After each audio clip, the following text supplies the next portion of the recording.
देखिए, निगम कर्मियों की जो हालत है, मैं समझता हूँ कि वैसी ही हालत है निगम कर्मियों की जैसी अंग्रेजी शासन में एक क्रांतिकारी की हालत रही। जब ये ऑर्डर निकलता है कि वो पक्के किए जाने वाले हैं, तो श्रेय लेने के लिए आम आदमी पार्टी का बड़ा तेजी से बड़ी प्रचार होता है। जो मीडिया के द्वारा भाजपाइयों ने जो एक राहुल जी की एक इमेज बनाई गई थी, वो भयभीत थे उनसे, राहुल जी से। उन्हें साफ लगता था कि ये एक छोटा सा ये उम्र का ये बच्चा उन्हें हर तरीके से घराशाई, उनको हर तरीके से मुंहतोड़ जवाब दे सकता है। जाइए देखिए ना इस पार्कों की हालत। मैं शुरुआत यहीं से दिखाता हूँ, देख लीजिए इस पार्क की हालत, जाके देखिए और पार्कों की हालत। जब संगम पार्क जब निगम के अधीन है, जब निगम परिषद के अधीन है वो पार्क, तो क्यों नहीं व्यवस्था की गई, क्यों नहीं उन पार्कों का सौंदर्यीकरण किया गया? उसका कहाँ था बजट?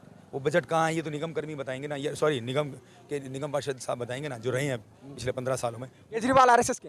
बिल्कुल आरएसएस के। वो खुद स्वयं कहते हैं कि हम तो, हमारी फैमिली आरएसएस की है। खुद कहते हैं, हम थोड़ा कहते हैं, ये मिस्टर केजरीवाल कहते हैं। केजरीवाल से पूछिए ना सवाल कि आपने कहा है कभी मीडिया में, आपने किसी चैनल पर कहा है कि आप आरएसएस के हैं?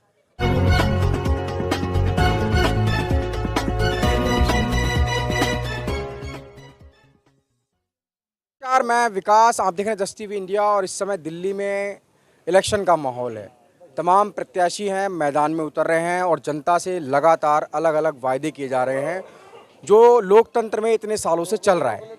ऐसे में मनोज मचला जी मेरे साथ हैं, वार्ड नंबर 67 से हैं ये, और एक बड़ी प्लानिंग के साथ इस बार ये जनता के बीच में जा रहे हैं। देखते हैं क्या क्या प्लानिंग है, बात करेंगे और जानने की कोशिश करेंगे कि जो जनता इतने सालों से ठगी जा रही है, आखिर उसको न्याय मिलेगा या नहीं। मनोज जी क्या कहेंगे, किन मुद्दों को लेकर आप जा रहे हैं? देखिए, निगम कर्मियों की जो हालत है, मैं समझता हूँ कि वैसी ही हालत है निगम कर्मियों की जैसी अंग्रेजी शासन में एक क्रांतिकारी की हालत रही।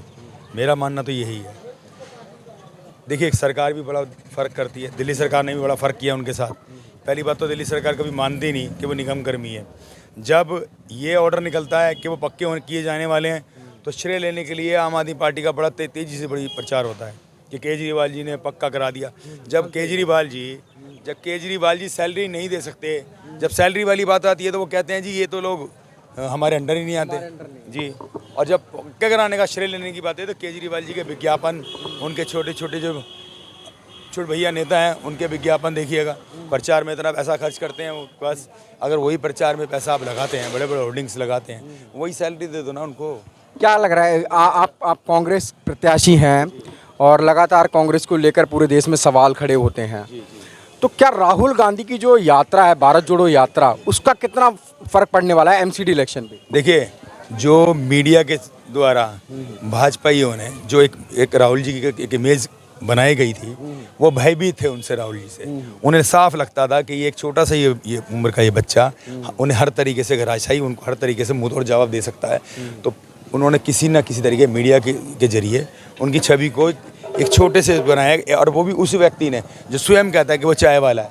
एक ऑक्सफोर्ड यूनिवर्सिटी में पढ़े वाले व्यक्ति को वो बिल्कुल बताने लगा कि वो एक पप्पू है, जबकि सच बात यह है कि जो पप्पू बता रहे वो खुद ही एक पप्पू हैं, जिनको खुद मालूम नहीं है, जो खुद बोलते हैं जी मैं तो गुरु नानक जी की देव के टाइम में था, मैं उसके नाम आपने देखे होंगे। क्या किया वो व्यक्ति जो खुद एक पढ़े लिखे व्यक्ति नहीं है, वो दूसरे पढ़े लिखे व्यक्ति को अगर इस तरीके की बात कहता है तो समझ लीजिए हास्य बात है इस देश के लिए।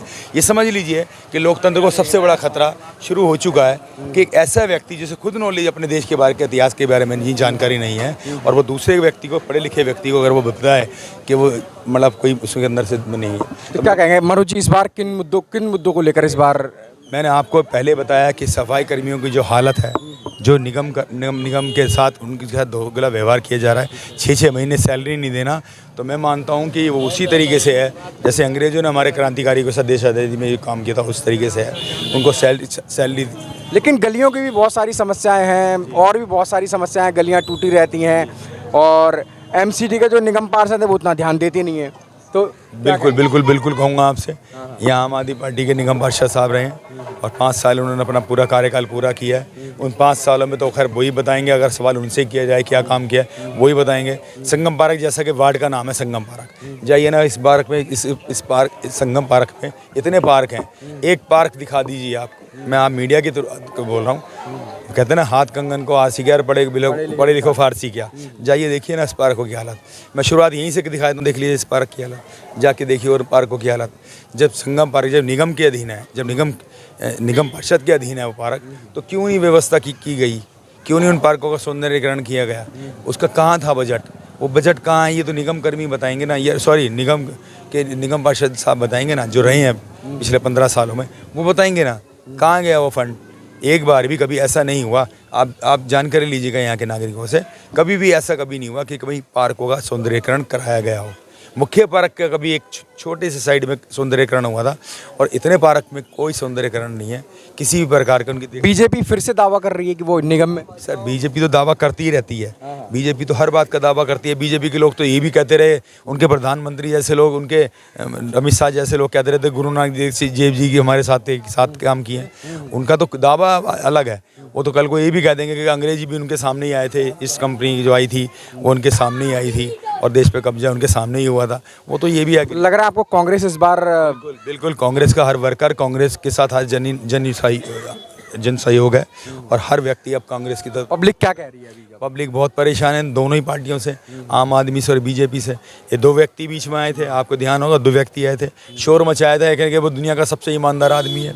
उसने सर्टिफिकेट भी ले दिया था, वो भी खुद स्वयं के सिग्नेचर के साथ सर्टिफिकेट दिया अपना आपको कि दुनिया का सबसे ईमानदार व्यक्ति है। आप देख लीजिए ना, आ तो रहा है उनके भजन रोज हर न्यूज चैनल पे देखिए, और तीर्थ करने जाते हैं, आधे से ज़्यादा विधायक तीर्थ तिहाड़ जेल में तीर्थ करने जा रहे हैं सारे, तो वो ऐसे ईमानदार आदमी है। देखिए आप निगम के अंदर भ्रष्टाचार। अच्छा, एक बड़ा हास्यपद मैं आपको वाकया बताता हूँ, इसी वार्ड का बताता हूँ। निगम चुनाव की जब घोषणा से पहले जब किया गया कि हाँ भाई निगम चुनाव फला तारीख को यह होने वाले हैं, तो आम आदमी पार्टी के जितने वर्कर थे सब टिकटार्थी बन गए यहाँ पर। और उन लोगों ने क्या किया, अपने ही क्षेत्र की, यानी कि जिस वार्ड का निगम पार्षद उन्हीं की पार्टी का है, जिस वार्ड का निगम पार्षद उन्हीं की पार्टी का है, उन लोगों ने क्या किया, अपने ही इसी वार्ड की फोटो खींच कर और सोशल साइटों पे डाल दी। देखिए ये सफाई व्यवस्था नहीं है। अरे भाई, काउंसलर तो तुम्हारे आम आदमी पार्टी का था, तो इसका मतलब तुम नकारा निकम्मे हो ना। टिकटार्थी बनने के हौज में उन्होंने क्या किया कि अब अपने ही खुद की पोल खोली जाएगी। अब ये लगाइए, जिनमें लीडरशिप की सोच ना हो, जिनमें और केवल एक मानसिकता उनके दिमाग में आ गई है कि केजरीवाल के नाम पर हमें सत्ता का लोभ उठाना है, हमें सत्ता में आना है, तो ये सत्ता लोभी है ये। और सबसे बड़ी बात और बताऊं आपको, एक बहुत बड़ी बात आपको बताने जा रहा हूँ। राजेंद्रपाल गौतम जी को उन्होंने एक धर्म परिवर्तन के नाम पर एक वो किया था, उन्होंने 22 प्रतिज्ञा, ठीक है, उनको किया तो उन्हें पार्टी से बाहर कर दिया। मनीष सिसोदिया पे करप्शन का इल्ज़ाम लगा, अदर्स लोगों पे फर्जी डिग्रियों का इल्ज़ाम लगा, अदर और करप्शन का इल्ज़ाम लगा। किसी को पार्टी से बाहर आज तक नहीं किया। वो दलित थे इसलिए उनको पार्टी से बाहर किया। तो ये मिस्टर केजरीवाल दलित विरोधी हैं और आरएसएस के ही एक पार्ट हैं ये, जो दलित विरोधी हमेशा बड़े दावे कर रहे हैं। दावे नहीं कर रहा हूँ सर, मैं उस रिकॉर्ड के साथ। केजरीवाल आरएसएस के? बिल्कुल आरएसएस के। वो खुद स्वयं कहते हैं कि हम तो, हमारी फैमिली आरएसएस की है, खुद कहते हैं, हम थोड़ा ना कहते हैं, ये मिस्टर केजरीवाल कहते हैं। केजरीवाल से पूछिए ना सवाल कि आपने कहा है कभी मीडिया में, आपने किसी चैनल पे कहा है कि आप आरएसएस के? हम नहीं कर रहे हैं। अभी देख लें हाल ही में क्या हुआ था इनका, कि नोट पे ये अरे हरम धर्म।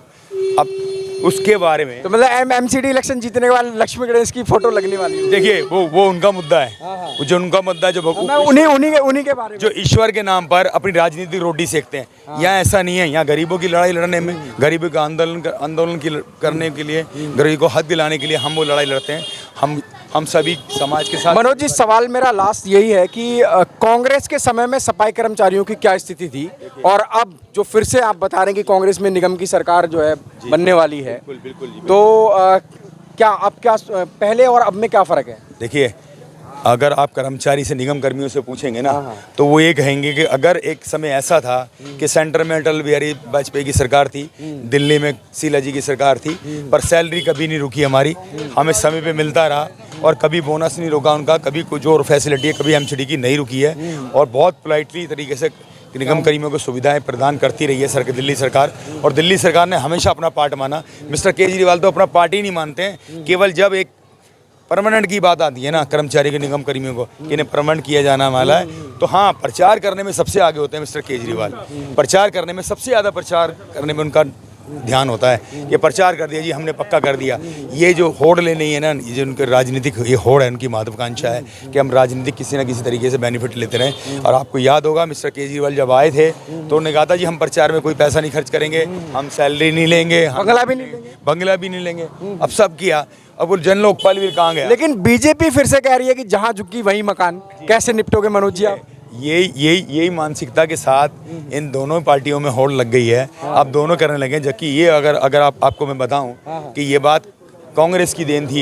ये जो नारा था ये कांग्रेस का था, जहां झुग्गी वही मकान, और दिल्ली के बहुत जगहों पर मकान भी बनाए गए, बाकायदा ड्रॉ भी किया, कुछ लोगों वहाँ अलाट भी हुए। ऐसा नहीं है कि अलाट नहीं हुए, बहुत लोगों को मकान अलाट भी हुए। लेकिन क्या रहा कि बस वो उस दौरान कांग्रेस की सरकार का हुआ, तो मिस्टर केजरीवाल ने कि कांग्रेस का नाम ना हो, उन फ्लैटों की वो जर्जर हालत करा दी। भमाना की साइड आप देखेंगे, आप चाहिए देखिए, वहाँ पर उन लोगों ने इतनी बुरी हालत कर दी। अगर वही सरकारी पैसा उसमें लगा था, अगर वो अलाट कर देते मिस्टर केजरीवाल आते ही, कोई ज़रूरी नहीं था कि कांग्रेस की था। अरे आपके टाइम हो रहा है, चलो बनाया कांग्रेस ने था, आप अलाट करते ना, उन गरीबों को उनका हक देते ना। क्यों नहीं दिया उन गरीबों को? क्योंकि आप तो कहते हैं हम आम आदमी पार्टी के लोग हैं, तो वो आम आदमी को मकान क्यों नहीं दिया कि मिस्टर केजरीवाल ने? क्या वजह थी? दोगला व्यवहार छोड़ दीजिए, दिखावे की आम आदमी वाली बात करना बंद कर दीजिए, दिखावे का आम करना बंद कर दीजिए। ये दिखावे का जो सिस्टम है ना, ये ख़त्म होना चाहिए। ये ठगा है, छला है इन गरीबों को, इन आम आदमियों को। खैर, तमाम बातें मनोज मित्तला जी ने बताई हैं और एक बड़ी आगाज के साथ एमसीडी इलेक्शन में ये उतर चुके हैं और कांग्रेस की विचारधारा को लेकर। और आप तमाम लोग जानते भी हैं, आज़ादी के बाद से कांग्रेस की जो विचारधारा रही है, लगातार वो शोषित पीड़ित वंचितों के साथ और उन तमाम गरीबों के साथ रही है जो इस देश का एक बड़ा हिस्सा है। तमाम खबरों के लिए आप देखते रहिए जस्ट टीवी इंडिया।